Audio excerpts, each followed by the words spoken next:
Hello children, welcome to Kids Area Online. നാളെ EVS exam ആണ്. എല്ലാവരും പഠിച്ചുകൊണ്ടിരിക്കുകയാണല്ലേ? അപ്പോൾ നാളെ ചോദിക്കുന്ന ഇമ്പോർട്ടൻറ്റ് ക്വസ്റ്റ്യൻ ആണ് ഇന്നത്തെ ക്ലാസ്സിൽ ടീച്ചർ പറയുവാനായിട്ട് പോകുന്നത്. എല്ലാവരും ശ്രദ്ധയോടെ ഇരുന്ന് പഠിക്കുക കേട്ടോ. ഇംഗ്ലീഷ് മീഡിയം കുട്ടികൾക്കും മലയാളം മീഡിയം കുട്ടികൾക്കും ഈ ക്ലാസ് പ്രയോജനപ്പെടും. ഇംഗ്ലീഷിലും മലയാളത്തിലും ടീച്ചർ പറയുന്നുണ്ട്. ഓക്കെ, ശ്രദ്ധയോടെ ഇരിക്കുക, നല്ലതുപോലെ പഠിക്കുക കേട്ടോ. ഇമ്പോർട്ടൻറ്റ് ടോപ്പിക്സ് എല്ലാം ഉൾപ്പെടുത്തിയിട്ടുണ്ട്. ഓക്കെ, അതിനു മുൻപ് ടീച്ചർ മറ്റൊരു കാര്യം കൂടി പറയട്ടെ. നിങ്ങളിൽ ആർക്കെങ്കിലും മലയാളം അക്ഷരം അറിയില്ല, മലയാളം എഴുതാനും വായിക്കാനും അറിയില്ല, അതുപോലെ ഇംഗ്ലീഷ് എഴുതാനും വായിക്കാനും അറിയില്ല, ഹിന്ദി കൂട്ടി എഴുതാനും വായിക്കാനും അറിയില്ല, മലയാളം ഇംഗ്ലീഷ് ഹിന്ദി അക്ഷരങ്ങൾ അറിയില്ല, കൂട്ടി എഴുതാനും വായിക്കാനും അറിയില്ല എന്ന് ബുദ്ധിമുട്ടുള്ള ഏതെങ്കിലും കുട്ടികളുണ്ട് എങ്കിൽ അവർക്കായിട്ട് ഏപ്രിൽ മെയ്യിൽ വെക്കേഷൻ ക്ലാസ് ഒരുക്കിയിട്ടുണ്ട് കേട്ടോ. അപ്പോൾ ആരും പേടിക്കേണ്ട, നിങ്ങൾ ഈ വെക്കേഷനോട് കൂടി തന്നെ മലയാളവും ഇംഗ്ലീഷും ഹിന്ദിയും കൂട്ടി എഴുതാനും വായിക്കാനും പഠിച്ചിരിക്കും. അതുപോലെ മാത്തമാറ്റിക്സ് ബേസിക്, മാത്തമാറ്റിക്സ് ബുദ്ധിമുട്ടുള്ള ഒത്തിരി കുട്ടികളുണ്ട്, മലയാളം മീഡിയം ആയാലും ഇംഗ്ലീഷ് മീഡിയം ആയാലും. അവർക്കായിട്ടുള്ള ബേസിക് ആയിട്ടുള്ള എല്ലാ മാത്തമാറ്റിക്സിലെ എല്ലാ കാര്യങ്ങളും ഉൾപ്പെടുത്തിക്കൊണ്ട് ക്ലാസ് വരുന്നുണ്ട്. അങ്ങനെയും നിങ്ങൾക്ക് ജോയിൻ ചെയ്യാവുന്നതാണ്. അതിനു പുറമെ വേറെയും ക്ലാസ്സുകളുണ്ട്. സ്പോക്കൺ ഇംഗ്ലീഷ് ക്ലാസ്സസ് കുട്ടികൾക്കായിട്ട് ഒരുക്കിയിട്ടുണ്ട്. ബേസിക് ഇംഗ്ലീഷ് ഗ്രാമർ ക്ലാസ്സസ്, നിങ്ങൾ അറിഞ്ഞിരിക്കേണ്ട എല്ലാ ഗ്രാമറും, ഇംഗ്ലീഷ് നിങ്ങൾ പഠിക്കുന്നതിൽ നിന്നും അറിഞ്ഞിരിക്കേണ്ട എല്ലാ ഗ്രാമറും ഈ ഇംഗ്ലീഷ് ഗ്രാമർ ക്ലാസ്സിൽ ഉൾപ്പെടുത്തിയിട്ടുണ്ട്. അപ്പോൾ നിങ്ങൾക്കതിൽ ജോയിൻ ചെയ്യാവുന്നതാണ്. LKG നിന്നും UKG നിന്നും അടുത്ത ക്ലാസ്സിലേക്ക് പോകുന്ന കുട്ടികൾ ആ ക്ലാസ്സിൽ അതിന് മുൻപ് പഠിച്ച കാര്യങ്ങൾ നല്ലതുപോലെ റിവിഷൻ ചെയ്യുന്ന ക്ലാസ്സുമുണ്ട്. നിങ്ങൾക്കറിയാവുന്നതാണ്, 1ാം ക്ലാസ് മുതൽ 4ാം ക്ലാസ് വരെയുള്ള കുട്ടികൾക്ക് കിഡ്സ് ഏരിയ ഓൺലൈൻ ട്യൂഷൻ നൽകുന്നുണ്ട്. മെയ് 1 മുതൽ 1ാം ക്ലാസ്സിലെ കുട്ടി മുതൽ 7ാം ക്ലാസ് വരെയുള്ള കുട്ടികൾക്ക് കിഡ്സ് ഏരിയ ഓൺലൈൻ ട്യൂഷൻ ക്രമീകരിച്ചിട്ടുണ്ട്. താല്പര്യമുള്ളവർക്ക് ജോയിൻ ചെയ്യാവുന്നതാണ്. ഇതിൽ ഏത് കോഴ്സിൽ വേണമെങ്കിൽ നിങ്ങൾക്ക് ജോയിൻ ചെയ്യാം. ജോയിൻ ചെയ്യാൻ താല്പര്യമുള്ളവർ ഇവിടെ നൽകിയിട്ടുള്ള വാട്സപ്പ് നമ്പറിൽ വാട്സപ്പ് മെസ്സേജ് അയച്ചാൽ മതിയാകും. വാട്സപ്പ് നമ്പർ ഒരിക്കൽ പറയാം: 9746487799. ഇതാണ് വാട്സപ്പ് നമ്പർ. ഇതിലേക്ക് നിങ്ങൾക്ക് എന്ത് കോഴ്സാണോ ആവശ്യം, ഏതാണോ ആവശ്യം, നിങ്ങൾ വാട്സപ്പ് മെസ്സേജ് അയയ്ക്കുക. ഇതിൻ്റെ ഡീറ്റെയിൽസ് ഇവിടെ നിന്ന് അയക്കുന്നതാണ്. ഓക്കെ ചിൽഡ്രൻ, റെഡിയാണല്ലോ? ക്ലാസ്സിലേക്ക് പോയാലോ? ആനുവൽ എക്സാം EVS എക്സാം പ്രിപ്പറേഷനാണ്. ഫസ്റ്റ് നമ്മൾ പഠിക്കാൻ പോകുന്ന ക്ലോത്ത്സ് ആൻഡ് റോ മെറ്റീരിയൽ, വസ്ത്രവും അസംസ്കൃത വസ്തുക്കളും. വസ്ത്രം ഒത്തിരി ടൈപ്സ് ഉണ്ട്, 5 എണ്ണം ഉണ്ട്. അതിൽ ഒന്നാമത്തത് വൂളൻ ക്ലോത്ത്സ്, കമ്പിളി വസ്ത്രങ്ങൾ. വൂൾ എന്ന് പറഞ്ഞാൽ കമ്പിളി, വൂളൻ ക്ലോത്ത്സ് എന്ന് പറഞ്ഞാൽ കമ്പിളി വസ്ത്രങ്ങൾ. ഒന്നാമത്തെ ക്ലോത്ത്സ് ഏതാണ്? വൂളൻ ക്ലോത്ത്സ്, കമ്പിളി വസ്ത്രങ്ങൾ. ഈ വൂളൻ ക്ലോത്ത്സ്, കമ്പിളി വസ്ത്രങ്ങൾ എന്തുകൊണ്ടാണ് ഉണ്ടാക്കിയിരിക്കുന്നതെന്ന് അറിയാവോ? ദ ഫർ ഓഫ് ഷീപ്പ്, ചെമ്മരിയാടിൻ്റെ രോമം. The fur of sheep is used to make woollen clothes. ചെമ്മരിയാടിൻ്റെ രോമം ഉപയോഗിച്ചാണ് കമ്പിളി വസ്ത്രങ്ങൾ ഉണ്ടാക്കുന്നത്. അപ്പോൾ വൂളൻ ക്ലോത്ത്സ്, കമ്പിളി വസ്ത്രങ്ങൾ ഉണ്ടാക്കുന്നത് എന്തുകൊണ്ടാണ്? ഫർ ഓഫ് ഷീപ്പ്, ചെമ്മരിയാടിൻ്റെ രോമം. ചെമ്മരിയാട്, അതിൻ്റെ രോമം. അപ്പോൾ ആ ചെമ്മരിയാടിനെ ആദ്യം ചെമ്മരിയാട് വേണം, ചെമ്മരിയാടിൽ നിന്ന് രോമം എടുക്കണം. ആ രോമം ഉപയോഗിച്ചാണ് എന്തുണ്ടാക്കുന്നത്? കമ്പിളി വസ്ത്രം ഉണ്ടാക്കുന്നത്. അപ്പോൾ റോ മെറ്റീരിയൽസ് എന്ന് പറഞ്ഞാൽ എന്താണിതിൽ? ഫർ, അതിൻ്റെ രോമമാണ്. എന്തിൻ്റെ രോമമാണ്? ഷീപ്പിൻ്റെ. ഓക്കെ, ഇനി അടുത്ത ക്ലോത്ത്സ് ഏതാണ്? കോട്ടൺ ക്ലോത്ത്സ്, പരുത്തി വസ്ത്രം. കോട്ടൺ ക്ലോത്ത്സ് എന്ന് പറഞ്ഞാൽ പരുത്തി വസ്ത്രം. കോട്ടൺ ക്ലോത്ത്സ് എഴുതിയിരിക്കുന്നത് ഫൈബർ ഓഫ് കോട്ടൺ പ്ലാന്റ്. നമ്മുടെ കോട്ടൺ, പരുത്തി ചെടിയിൽ നിന്നുമുള്ള പഞ്ഞി. പരുത്തിച്ചെടിയുടെ കായുടെ ഉള്ളിൽ പഞ്ഞിയുണ്ട്. ആ പരുത്തിച്ചെടിയുടെ കായിൽ നിന്ന് ലഭിക്കുന്ന പഞ്ഞി കൊണ്ടാണ് പരുത്തി തുണി ഉണ്ടാക്കുന്നത്. അപ്പോൾ പരുത്തിച്ചെടിയുടെ കായിൽ നിന്ന് ലഭിക്കുന്ന പഞ്ഞി കൊണ്ടാണ് പരുത്തി തുണി. Fibre of cotton plant, fibre of cotton plant. FIBER ആണ് കേട്ടോ, അവിടെ BRE എന്നായി പോയി. FIBER, fibre of cotton plant. Okay, cotton plant, അതായത് പരുത്തിച്ചെടിയിലെ പഞ്ഞി കൊണ്ടാണ് കോട്ടൺ ക്ലോത്ത്സ്, പരുത്തി വസ്ത്രങ്ങൾ ഉണ്ടാക്കുന്നത്. മൂന്നാമത്തേത് സിൽക്ക്. സിൽക്ക് എന്ന് പറഞ്ഞാൽ പട്ടുവസ്ത്രം. Cocoons of silkworm. Silkworm എന്ന പട്ടുനൂൽ പുഴു. പട്ടുനൂൽ പുഴുവിനെ വളർത്തി അതിൻ്റെ കൊക്കൂൺ, ആ കൊക്കൂണിൽ നിന്നാണ് സിൽക്ക് ഉണ്ടാക്കുന്നത്, പട്ടുവസ്ത്രങ്ങൾ ഉണ്ടാക്കുന്നത്. Silk fibre is made from the cocoon of silkworm. Cocoon of silkworm, പട്ടുനൂൽ പുഴുവിനെ വളർത്തി അതിൻ്റെ കൊക്കൂണിൽ നിന്നാണ് പട്ടുനൂൽ എടുക്കുന്നത്. ഈ പട്ടുനൂൽ കൊണ്ടാണ് പട്ടുവസ്ത്രങ്ങൾ നിർമ്മിക്കുന്നത്. പട്ടുനൂൽ പുഴുവിലെ കൊക്കൂണാണ്. പട്ടുനൂൽ പുഴുവിലെ കൊക്കൂൺ, സിൽക്ക് വോമിലെ കൊക്കൂണിൽ നിന്നാണ് പട്ടുവസ്ത്രം, സിൽക്ക് ഗാർമെന്റ്സ് ഉണ്ടാക്കുന്നത്. മറക്കില്ലല്ലോ. നാലാമത്തേത് ജ്യൂട്ട്. ജ്യൂട്ട് ഗാർമെന്റ്സ് എന്ന് പറഞ്ഞാൽ ചണനൂൽ. ചണനൂൽ കൊണ്ടുള്ള വസ്ത്രങ്ങൾ. ജ്യൂട്ട് ഗാർമെന്റ്സ്, ചണനൂൽ കൊണ്ടുള്ള വസ്ത്രങ്ങൾ.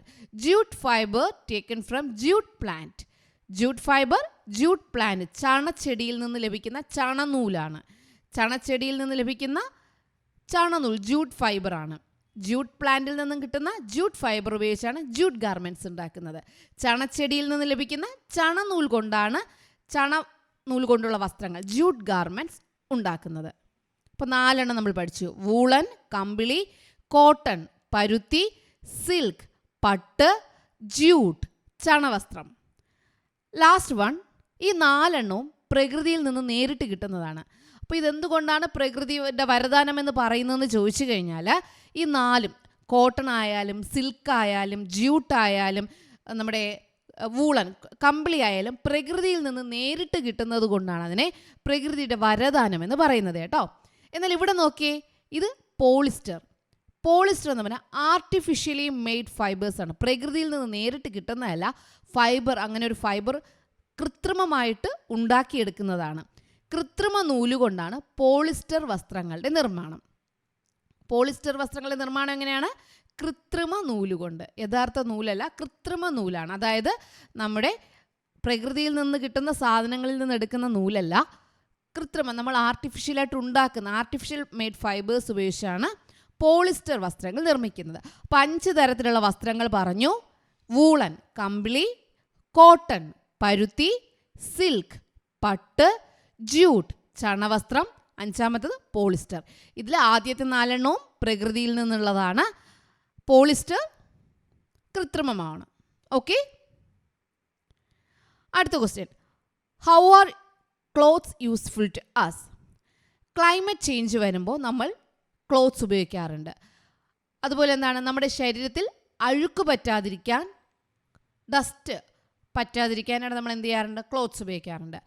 പ്രാണികൾ കടിക്കാതിരിക്കാൻ നമ്മൾ വസ്ത്രങ്ങൾ ഉപയോഗിക്കാറുണ്ട്. 3 ഉപയോഗങ്ങളാണ്. കാലാവസ്ഥ ചേഞ്ച് ഉണ്ടാകുമ്പോൾ വസ്ത്രങ്ങൾ ഉപയോഗിക്കാറുണ്ട്.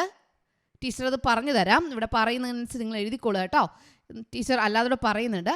3 കാര്യങ്ങളാണ് വസ്ത്രം നമ്മൾ ഉപയോഗിക്കുന്ന 3 കാര്യങ്ങൾക്ക്. പ്രധാനമായിട്ടും 3 കാര്യങ്ങൾക്കാണ്. എന്തിനൊക്കെയാണ്?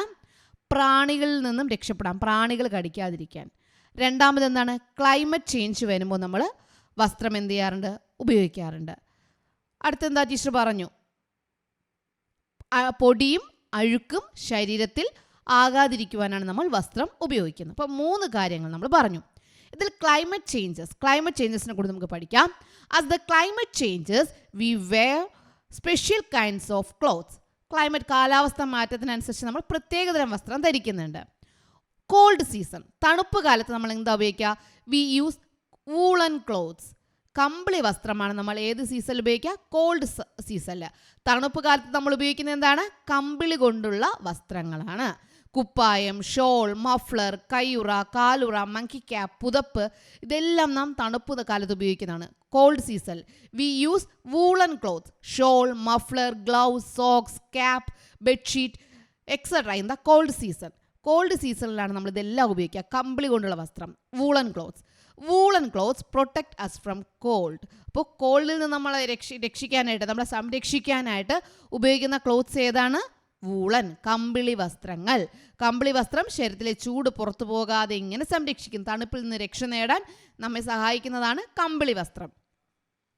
ഇനി ഹോട്ട് സീസൺ. ഹോട്ട് സീസണിൽ നമ്മൾ എന്താണ് ഉപയോഗിക്കുക? The hot season we use cotton clothes. During hot season we use cotton clothes. They absorb sweat from body. ചൂടുകാലത്ത് നമ്മൾ പരുത്തി കൊണ്ട് നിർമ്മിച്ച വസ്ത്രങ്ങളാണ് ഉപയോഗിക്കുന്നത്. കോട്ടൺ ഡ്രസ്സ് എന്ന് കേട്ടിട്ടുണ്ടാവുമല്ലോ. കോട്ടൺ ക്ലോത്ത്സ് ആണ് നമ്മൾ ചൂട് കാലത്ത് ഉപയോഗിക്കുക. ചൂടുകാലം എന്ന് പറഞ്ഞാൽ ഇപ്പോൾ നമ്മൾ കോട്ടൺ ക്ലോത്ത്സ് ആണ് കൂടുതൽ ഉപയോഗിക്കാനുള്ളത്. അയഞ്ഞ വസ്ത്രങ്ങളാണ്, ഇറുകിയിരിക്കുന്ന വസ്ത്രങ്ങളല്ല, അയഞ്ഞ വസ്ത്രങ്ങളാണ് ചൂടുകാലത്ത് ഉപയോഗിക്കുക. പരുത്തി തുണി വിയർപ്പ് വലിച്ചെടുക്കുന്നു. കോട്ടൺ ക്ലോത്ത്സ് എന്ത് ചെയ്യുന്നു? Absorb sweat from body. Cotton clothes absorb sweat from body. അപ്പോൾ ഇത്രയും കാര്യങ്ങൾ മനസ്സിലായല്ലോ. ഇപ്പോൾ വസ്ത്രം കൊണ്ടുള്ള പ്രയോജനം എങ്ങനെയാണെന്ന് ചോദിച്ചു കഴിഞ്ഞാൽ 3 കാര്യങ്ങൾ ടീച്ചർ പറഞ്ഞു. അഴുക്കും പൊടിയും നമ്മുടെ ദേഹത്ത് പറ്റാതിരിക്കാൻ, പ്രാണികൾ കടിക്കാതിരിക്കാൻ, കാലാവസ്ഥയിൽ നിന്ന് നമുക്ക് രക്ഷ നേടാൻ വേണ്ടിയിട്ടോട്ടെ. ഓക്കെ, അടുത്തത് ഷേപ്പ് ഓഫ് ദ എർത്ത്, ഭൂമിയുടെ ആകൃതി. അപ്പോൾ ഭൂമിയുടെ ആകൃതി കുറച്ച് പിക്ചേഴ്സ് തരും. ഇതിൽ ഏതാണ് ഭൂമിയുടെ ആകൃതി എന്ന് ചോദിക്കും. ഒരു എക്സാം പേപ്പറിൽ ലഡു കൊടുത്തിരുന്നു, ബോൾ കൊടുത്തിരുന്നു. അപ്പോൾ ഇതിൽ ഏതാണ് എന്ന് ചോദിച്ചാൽ ലഡു റൗണ്ട് ഷേപ്പാണ്, ബോൾ റൗണ്ട് ഷേപ്പാണ്, ഗ്ലോബ് റൗണ്ട് ഷേപ്പാണ്. അപ്പോൾ ഏകദേശം പന്തിൻ്റെ ആകൃതിയാണ് ഭൂമിക്ക്. അപ്പോൾ earth is shaped like a ball. അപ്പോൾ ഉരുണ്ടിരിക്കുന്നത് ഏതാണോ അതാണ് നിങ്ങൾ എന്ത് ചെയ്യാനുള്ളത്, ടിക്ക് ചെയ്യാനുള്ളത്. മറന്നു പോരുത്, ഭൂമിയുടെ ആകൃതി ഗോളാകൃതി. Earth is shaped like a ball. ഭൂമിക്ക് ഏകദേശം പന്തിൻ്റെ ആകൃതിയാണ്. ഭൂമിയുടെ ആകൃതി അറിയണമെങ്കിൽ നമ്മൾ ഭൂമിയിൽ നിന്ന് ഫോട്ടോ എടുത്താൽ മതിയാവോ? ഇല്ല. ആകാശത്തിൽ നിന്നും ദൂരെ നമ്മൾ താഴേക്ക് ഫോട്ടോ എടുത്താൽ നമുക്ക് എന്ത് ചെയ്യും, ഭൂമിയുടെ യഥാർത്ഥ ആകൃതി നമുക്ക് കിട്ടും.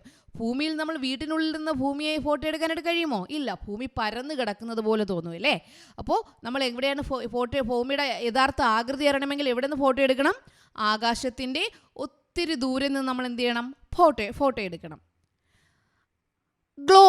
ഗ്ലോബിനെ കുറിച്ച് നിങ്ങൾക്കറിയാവുന്നത് എഴുതുക എന്ന് ചോദിക്കും. ഗ്ലോബ് എന്ന് പറയുന്നത് is a model of the earth, ഭൂമിയുടെ ഒരു മാതൃക. Globe is a model of the earth. എർത്തിൻ്റെ മോഡലിൽ ഉണ്ടാക്കിയിരിക്കുന്നതാണ് ഗ്ലോബ്. അതുകൊണ്ടാണ് പറയുന്നത് globe is a model of the earth. Globe എന്ന് പറയുന്നത് ഭൂമിയുടെ ഒരു മാതൃകയാണ്. ഗ്ലോബ് ഭൂമിയുടെ ഒരു മാതൃക. ഭൂമിയെ പോലെയാണ് ഗ്ലോബ് ഉണ്ടാക്കിയിരിക്കുന്നത്. അപ്പോൾ globe is a model of the earth. ഒന്നാമത്തെ കാര്യം അതാണ്. രണ്ടാമത്തെ എന്താണ്? The blue colour of the globe. ഗ്ലോബിൽ ബ്ലൂ കളർ ഉണ്ട്, ഒത്തിരി നിറച്ച് ബ്ലൂ കളറാണ്. നിങ്ങൾ നോക്കിയിട്ടുണ്ടോ? ഗ്ലോബിൽ നിറയെ കാണുന്നത് എന്താണ്? Blue colour. അത് ഇൻഡിക്കേറ്റ് ചെയ്യുന്നത് വാട്ടറിനെയാണ്, ജലത്തെയാണ്. ഗ്ലോബിൽ നീല നിറത്തിൽ അടയാളപ്പെടുത്തിയ ഭാഗം ജലമാണ്. ഗ്ലോബിൽ നീല നിറത്തിൽ അടയാളപ്പെടുത്തിയ ഭാഗം എന്താ? ജലം. ഇതൊരു ക്വസ്റ്റ്യൻ പേപ്പറിൽ ചോദിച്ചതാണ്. The blue colour of the globe indicates water. ഗ്ലോബിൽ നീല നിറത്തിൽ അടയാളപ്പെടുത്തിയത് ജലമാണ്. അപ്പോൾ ഗ്ലോബിനെ കുറിച്ച് 2 സെന്റൻസ് നമ്മൾ പഠിച്ചു. ഗ്ലോബിനെ കുറിച്ച് എഴുതാൻ ചോദിച്ചു കഴിഞ്ഞാൽ 5 സെന്റൻസ് എങ്കിലും എഴുതണം. ഒന്നാമത്തെ സെന്റൻസ് പഠിച്ചു നമ്മൾ മോഡൽ ഓഫ് ദ എർത്ത് എന്ന് പഠിച്ചു. മാതൃകയാണ്, ഭൂമിയുടെ മാതൃകയാണെന്ന് പഠിച്ചു. രണ്ടാമത് നമ്മൾ പഠിച്ചു blue colour of the globe എന്ന് പറയുന്നത് ഇൻഡിക്കേറ്റ് ചെയ്യുന്നത് വാട്ടറാണ്. ഗ്ലോബിൽ നീല നിറത്തിൽ അടയാളപ്പെടുത്തിയിരിക്കുന്നത് ജലമാണ്. അപ്പോൾ 2 സെന്റൻസ് നമ്മൾ പഠിച്ചു. മൂന്നാമത്തെ സെന്റൻസ് നോക്കാം. 2/3 of the surface of the earth is water and the other is land. ഈ ഭൂമി ഉണ്ടല്ലോ, ഈ ഗ്ലോബിൽ നമ്മൾ കാണുന്നത് അത് ഭൂമി തന്നെയാണ്. ഗ്ലോബ് ഭൂമിയുടെ മാതൃകയാണ്. അപ്പോൾ ഈ 2/3 അത് 3 ഭാഗമായിട്ട് ഗ്ലോബിനെ തിരിക്കുകയാണെങ്കിൽ 3 ഭാഗമായിട്ട് ഡിവൈഡ് ചെയ്യാണ്. അതിൽ 2 ഭാഗം ജലമായിരിക്കും, 1 ഭാഗം കരയാണ്. 2/3 തേർഡിൽ 3 ഭാഗിച്ചാൽ 2.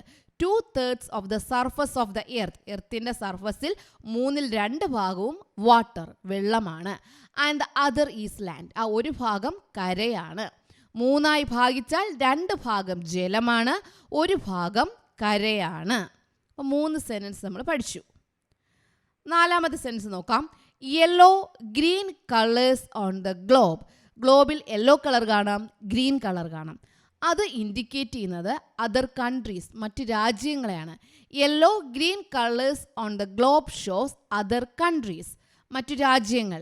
മഞ്ഞ പച്ച തുടങ്ങിയ നിറങ്ങളിൽ കാണിച്ചിട്ടുള്ളത് കരയിലെ വിവിധ രാജ്യങ്ങളാണ്. അപ്പോൾ മഞ്ഞ പച്ച നിറങ്ങളിൽ കാണിച്ചിട്ടുള്ളത് എന്താണ്? രാജ്യങ്ങൾ, കൺട്രീസ്. ബ്ലൂ നിറം water, yellow green countries. Okay, yellow green colours on the globe shows other countries. മഞ്ഞ പച്ച തുടങ്ങിയ നിറങ്ങളിൽ കാണിച്ചിട്ടുള്ളത് കരയിലെ വിവിധ രാജ്യങ്ങളാണ്. അഞ്ചാമത്തെ സെന്റൻസ് നോക്കാം. The globe is fitted in slanting position on the stand. ഒരു സ്റ്റാൻഡിൽ ചരിച്ചാണ് ഗ്ലോബ് ഫിറ്റ് ചെയ്തിരിക്കുന്നത്. The globe is fitted, globe ഘടിപ്പിച്ചിരിക്കുന്നത് ഇൻ സ്ലാൻഡിങ് പൊസിഷൻ, ചരിഞ്ഞ പൊസിഷനിൽ. ഓൺ ദ സ്റ്റാൻഡ്, സ്റ്റാൻഡിൽ ചരിഞ്ഞ പൊസിഷനിലാണ് ഗ്ലോബ് ഫിറ്റ് ചെയ്തിരിക്കുന്നത്. ഗ്ലോബ് അല്പം ചരിച്ചാണ് സ്റ്റാൻഡിൽ ഘടിപ്പിച്ചിരിക്കുന്നത്. 5 സെന്റൻസ് ടീച്ചർ പറഞ്ഞു.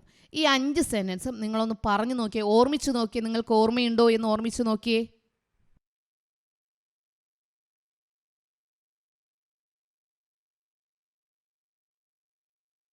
ഓർമ്മിച്ച് നോക്കിയോ? ഓർമ്മയുണ്ടോ? Blue colour, yellow green colour, model. Okay, very good. അടുത്ത നമുക്ക് നോക്കാം, രാത്രിയും പകലും ഉണ്ടാകുന്നത് എങ്ങനെ? How night and day occur on the earth. രാത്രിയും പകലും ഉണ്ടാകുന്നത് എങ്ങനെ? രാത്രിയും പകലും ഉണ്ടാകുന്നത് വളരെ എളുപ്പമാണ് കേട്ടോ. The places on the earth where sunlight false.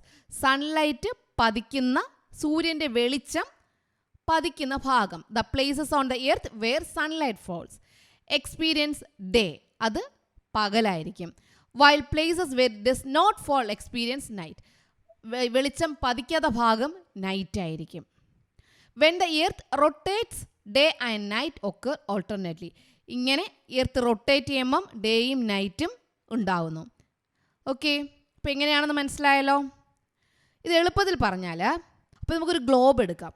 Globe ഇങ്ങനെ നിൽക്കുകയാണെങ്കിൽ, ഗ്ലോബ് സ്റ്റാൻഡിലാണല്ലോ ഗ്ലോബ് ഇരിക്കുന്നത്. അപ്പോൾ നമ്മൾ ഗ്ലോബിൽ ടോർച്ച് അടിക്കുകയാണ്. ടോർച്ച് അടിക്കുകയാണെങ്കിൽ ടോർച്ച് പതിക്കുന്നത് എന്തായിരിക്കും? മുന്നിലായിരിക്കും അല്ലേ? പുറകിൽ ടോർച്ചിൻ്റെ ലൈറ്റ് കാണോ? ഇല്ല. അപ്പോൾ ഈ മുന്നിൽ പതിക്കുന്ന ഭാഗം പുറകിൽ പോയാലോ അവിടെ ഇരുളാകും. എവിടെയാണോ മുന്നിൽ വന്നത് അത് വെളിച്ചമാകും. അങ്ങനെയാണ്. അപ്പോൾ വെളിച്ചം എവിടെ പതിക്കുന്നുവോ ഭൂമി ഇങ്ങനെ കറങ്ങിക്കൊണ്ടേയിരിക്കും, ഗ്ലോബ് ഇങ്ങനെ കറങ്ങിക്കൊണ്ടേയിരിക്കും. അപ്പോൾ എവിടെയാണോ വെളിച്ചം പതിക്കുന്നത് അവിടെ പകലായിരിക്കും. അതിൻ്റെ മറുഭാഗം, എതിർവശം, പുറകു വശത്ത് എന്തായിരിക്കും? ഇരുട്ടായിരിക്കും. ഇതാണ് നമുക്ക് ഉദാഹരണം എഴുതാനായിട്ട് കഴിയുന്നത്. ഗ്ലോബ് എഴുതാം, പന്ത് എഴുതാം. പന്ത് ഉപയോഗിച്ച് നമുക്കിതുപോലെ എക്സ്പെരിമെൻറ്റ് ചെയ്യാം. ടോർച്ചും പന്തും, ഗ്ലോബും ടോർച്ചും ഇത് വെച്ച് നമുക്ക് എന്ത് ചെയ്യാം? ഉദാഹരണം എഴുതാൻ പറഞ്ഞാൽ എഴുതാം. ഓക്കെ, അപ്പോൾ ഒരു ക്വസ്റ്റ്യൻ വരാം. അമേരിക്ക ഇവിടെയായിരുന്നു, ഇന്ത്യയിലേക്ക് അമേരിക്കയിൽ നിന്നൊരു ഫോൺ കോൾ വന്നു. അപ്പോൾ അമേരിക്കയിൽ ഇരുട്ടാണെന്ന് പറഞ്ഞു, പക്ഷേ ഇവിടെ പകലാണ്. അതെങ്ങനെയാ? ഭൂമി, നമ്മളുടെ ഇന്ത്യയുടെ എതിർവശത്താണ് അമേരിക്ക. അപ്പോൾ ഇന്ത്യയുടെ എതിർവശത്താണെങ്കിൽ ഗ്ലോബിൽ പുറകു ഭാഗത്ത് വരും അല്ലേ? ഭൂമിയുടെ എതിർവശത്ത് വരും. അപ്പോൾ ഇവിടെ വെളിച്ചമാണെങ്കിൽ അവിടെ എന്തായിരിക്കും? അവിടെ സൂര്യൻ്റെ വെളിച്ചം കിട്ടുമോ? ഇല്ല, അവിടെ നൈറ്റ് ആയിരിക്കും. മനസ്സിലായോ? ഓക്കെ, അപ്പോൾ എങ്ങനെയാണ് രാത്രിയും പകലും ഉണ്ടാകുന്നത് മനസ്സിലായല്ലോ. സ്റ്റേറ്റ് ആൻഡ് സിമ്പിൾ, സംസ്ഥാനവും അടയാളങ്ങളും. അവർ സ്റ്റേറ്റ് അനിമൽ, നമ്മുടെ സംസ്ഥാന മൃഗം ഏതാണ്? എലിഫന്റ്, ആന. അവർ സ്റ്റേറ്റ് അനിമൽ എലിഫന്റ്, ആന. അവർ സ്റ്റേറ്റ് ബേർഡ്, നമ്മുടെ സംസ്ഥാന പക്ഷി മലമുഴക്കി വേഴാമ്പൽ, മലമുഴക്കി വേഴാമ്പൽ. അവർ സ്റ്റേറ്റ് ബേർഡ്, നമ്മുടെ സംസ്ഥാന പക്ഷി മലമുഴക്കി വേഴാമ്പൽ. അവർ സ്റ്റേറ്റ് ഫിഷ്, നമ്മുടെ സംസ്ഥാന മത്സ്യം കരിമീൻ, നമ്മുടെ സംസ്ഥാന മത്സ്യം കരിമീൻ. നെക്സ്റ്റ്, അവർ സ്റ്റേറ്റ് ഫ്ലവർ, നമ്മുടെ സംസ്ഥാന പുഷ്പം കണിക്കൊന്ന. അവർ സ്റ്റേറ്റ് ഫ്ലവർ, നമ്മുടെ സംസ്ഥാന പുഷ്പം കണിക്കൊന്ന. അവർ സ്റ്റേറ്റ് ട്രീ, നമ്മുടെ സംസ്ഥാന വൃക്ഷം കോക്കനട്ട് ട്രീ, തെങ്ങ്. നമ്മുടെ സംസ്ഥാന വൃക്ഷം കോക്കനട്ട് ട്രീ, തെങ്ങ്. അപ്പോൾ 5 കാര്യങ്ങൾ പഠിച്ചു. നമ്മുടെ സംസ്ഥാന മത്സ്യം സ്റ്റേറ്റ് ഫിഷ് കരിമീൻ, സ്റ്റേറ്റ് ഫ്ലവർ കണിക്കൊന്ന, state tree coconut tree, state bird സംസ്ഥാന പക്ഷി മലമുഴക്കി വേഴാമ്പൽ, സ്റ്റേറ്റ് അനിമൽ സംസ്ഥാന മൃഗം ആന എലിഫന്റ്. തെറ്റില്ലല്ലോ? Okay. Districts that have train do not pass. തീവണ്ടി കടന്നു പോകാത്ത ജില്ലകൾ ഏതൊക്കെ? തീവണ്ടി പോകാത്ത ജില്ലകൾ ഏതൊക്കെ? തിരുവനന്തപുരത്ത് പോകും, കൊല്ലം പോകും, കോട്ടയം വഴി പോയില്ല എങ്കിൽ പത്തനംതിട്ട, ആലപ്പുഴ, എറണാകുളത്തേക്ക് പോകും. കോട്ടയം വഴി പോവുകയാണെങ്കിൽ തിരുവനന്തപുരം, കൊല്ലം, കോട്ടയം, എറണാകുളം അങ്ങനെ പോകും അല്ലേ? പക്ഷെ അതിനിടയ്ക്ക് ഒരു സ്ഥലം വിട്ടുപോയല്ലോ, ഒരു ജില്ല വിട്ടുപോയല്ലോ. ഏതാണ്? ഇടുക്കി. ഇടുക്കിയിൽ ട്രെയിൻ പോകില്ല കേട്ടോ. അതുപോലെ വയനാടിലും എന്ത് ചെയ്യില്ല? ട്രെയിൻ പോകത്തില്ല. അപ്പോൾ വയനാടും ഇടുക്കിയും തീവണ്ടി പോകാത്ത ജില്ലകളാണ്. ട്രെയിൻ പാസ് ചെയ്യാത്ത ജില്ലകൾ ഏതൊക്കെയാ? തിരുവനന്തപുരത്ത് നിന്നും കാസർഗോഡ് വരെ പോകുമ്പോൾ കേരളത്തിൻ്റെ തെക്കേ അറ്റം തിരുവനന്തപുരത്ത് നിന്നും കേരളത്തിൻ്റെ വടക്കേ അറ്റം കാസർഗോഡേക്ക് പോകുമ്പോൾ തീവണ്ടി ട്രെയിൻ കയറാത്ത ജില്ലകൾ ഏതൊക്കെയാണ്? Wayanad, Idukki. Wayanad, Idukki. Districts do not have a seashore. കടൽ തീരം, കോസ്റ്റൽ ലൈൻ. കടൽ തീരം ഇല്ലാത്ത ജില്ലകൾ ഏതൊക്കെയാ? കടൽ തീരം ഇല്ലാത്ത ജില്ലകൾ കോട്ടയം, വയനാട്, പാലക്കാട്, ഇടുക്കി, പത്തനംതിട്ട. ഏതൊക്കെയാണ്? കോട്ടയം, വയനാട്, പാലക്കാട്. വയനാട്, പാലക്കാട്, ഇടുക്കി, പത്തനംതിട്ട. ഇവിടെ എന്തില്ല? കടൽ തീരമില്ല. കടലില്ലാത്ത ജില്ലകളാണ് കോട്ടയം, വയനാട്, പാലക്കാട്, ഇടുക്കി, പത്തനംതിട്ട. ഇതിൽ രണ്ടെണ്ണം നിങ്ങൾ ശ്രദ്ധിച്ചിട്ടുണ്ടാകും. കടൽ തീരവുമില്ല, റെയിൽവേ പാതയുമില്ല. വയനാടും ഇടുക്കിയുമാണ്. വയനാട്ടിലും ഇടുക്കിയിലും റെയിൽവേയുമില്ല, കടൽ തീരവുമില്ല കേട്ടോ. റെയിൽവേ മാത്രം ഇല്ലാത്തത് വയനാട് ഇടുക്കിയായിരുന്നു. കടൽ തീരവും റെയിൽവേയും ഇല്ലാത്തത് വയനാട് ഇടുക്കിയാണ്. ഓക്കെ, പഠിച്ചുവല്ലോ. ഈ ക്വസ്റ്റ്യൻസ് നിങ്ങൾക്ക് നല്ലതുപോലെ അറിയാലോ. Okay children, bye bye, thank you. നിങ്ങളിൽ ആർക്കെങ്കിലും മലയാളം അക്ഷരം അറിയില്ല, മലയാളം എഴുതാനും വായിക്കാനും അറിയില്ല, അതുപോലെ ഇംഗ്ലീഷ് എഴുതാനും വായിക്കാനും അറിയില്ല, ഹിന്ദി കൂട്ടി എഴുതാനും വായിക്കാനും അറിയില്ല, മലയാളം, ഇംഗ്ലീഷ്, ഹിന്ദി അക്ഷരങ്ങൾ അറിയില്ല, കൂട്ടി എഴുതാനും വായിക്കാനും അറിയില്ല എന്ന് ബുദ്ധിമുട്ടുള്ള ഏതെങ്കിലും കുട്ടികളുണ്ട് എങ്കിൽ അവർക്കായിട്ട് ഏപ്രിൽ മെയ്യിൽ വെക്കേഷൻ ക്ലാസ് ഒരുക്കിയിട്ടുണ്ട് കേട്ടോ. അപ്പോൾ ആരും പേടിക്കേണ്ട. നിങ്ങൾ ഈ വെക്കേഷനോട് കൂടി തന്നെ മലയാളവും ഇംഗ്ലീഷും ഹിന്ദിയും കൂട്ടി എഴുതാനും വായിക്കാനും പഠിച്ചിരിക്കും. അതുപോലെ മാത്തമാറ്റിക്സ് ബേസിക്, മാത്തമാറ്റിക്സ് ബുദ്ധിമുട്ടുള്ള ഒത്തിരി കുട്ടികളുണ്ട്, മലയാളം മീഡിയം ആയാലും ഇംഗ്ലീഷ് മീഡിയം ആയാലും. അവർക്കായിട്ടുള്ള ബേസിക് ആയിട്ടുള്ള എല്ലാ മാത്തമാറ്റിക്സിലെ എല്ലാ കാര്യങ്ങളും ഉൾപ്പെടുത്തിക്കൊണ്ട് ക്ലാസ് വരുന്നുണ്ട്. അങ്ങനെയും നിങ്ങൾക്ക് ജോയിൻ ചെയ്യാവുന്നതാണ്. അതിനു പുറമെ വേറെയും ക്ലാസ്സുകളുണ്ട്. സ്പോക്കൺ ഇംഗ്ലീഷ് ക്ലാസ്സസ് കുട്ടികൾക്കായിട്ട് ഒരുക്കിയിട്ടുണ്ട്. ബേസിക് ഇംഗ്ലീഷ് ഗ്രാമർ ക്ലാസ്സസ്, നിങ്ങൾ അറിഞ്ഞിരിക്കേണ്ട എല്ലാ ഗ്രാമറും, ഇംഗ്ലീഷ് നിങ്ങൾ പഠിക്കുന്നതിൽ നിന്നും അറിഞ്ഞിരിക്കേണ്ട എല്ലാ ഗ്രാമറും ഈ ഇംഗ്ലീഷ് ഗ്രാമർ ക്ലാസ്സിൽ ഉൾപ്പെടുത്തിയിട്ടുണ്ട്. അപ്പോൾ നിങ്ങൾക്കതിൽ ജോയിൻ ചെയ്യാവുന്നതാണ്. LKGയിൽ നിന്നും UKGയിൽ നിന്നും അടുത്ത ക്ലാസ്സിലേക്ക് പോകുന്ന കുട്ടികൾ ആ ക്ലാസ്സിൽ അതിന് മുൻപ് പഠിച്ച കാര്യങ്ങൾ നല്ലതുപോലെ റിവിഷൻ ചെയ്യുന്ന ക്ലാസ്സുമുണ്ട്. നിങ്ങൾക്കറിയാവുന്നതാണ്, 1ാം ക്ലാസ് മുതൽ 4ാം ക്ലാസ് വരെയുള്ള കുട്ടികൾക്ക് കിഡ്സ് ഏരിയ ഓൺലൈൻ ട്യൂഷൻ നൽകുന്നുണ്ട്. മെയ് 1 മുതൽ 1ാം ക്ലാസ്സിലെ കുട്ടി മുതൽ 7ാം ക്ലാസ് വരെയുള്ള കുട്ടികൾക്ക് കിഡ്സ് ഏരിയ ഓൺലൈൻ ട്യൂഷൻ ക്രമീകരിച്ചിട്ടുണ്ട്. താല്പര്യമുള്ളവർക്ക് ജോയിൻ ചെയ്യാവുന്നതാണ്. ഇതിൽ ഏത് കോഴ്സിൽ വേണമെങ്കിൽ നിങ്ങൾക്ക് ജോയിൻ ചെയ്യാം. ജോയിൻ ചെയ്യാൻ താല്പര്യമുള്ളവർ ഇവിടെ നൽകിയിട്ടുള്ള വാട്സപ്പ് നമ്പറിൽ വാട്സപ്പ് മെസ്സേജ് അയച്ചാൽ മതിയാകും. വാട്സപ്പ് നമ്പർ ഒരിക്കൽ പറയാം: 9746487799. ഇതാണ് വാട്സപ്പ് നമ്പർ. ഇതിലേക്ക് നിങ്ങൾക്ക് എന്ത് കോഴ്സാണോ ആവശ്യം, ഏതാണോ ആവശ്യം, നിങ്ങൾ വാട്സപ്പ് മെസ്സേജ് അയയ്ക്കുക. ഇതിൻ്റെ ഡീറ്റെയിൽസ് ഇവിടെ നിന്ന് അയക്കുന്നതാണ്.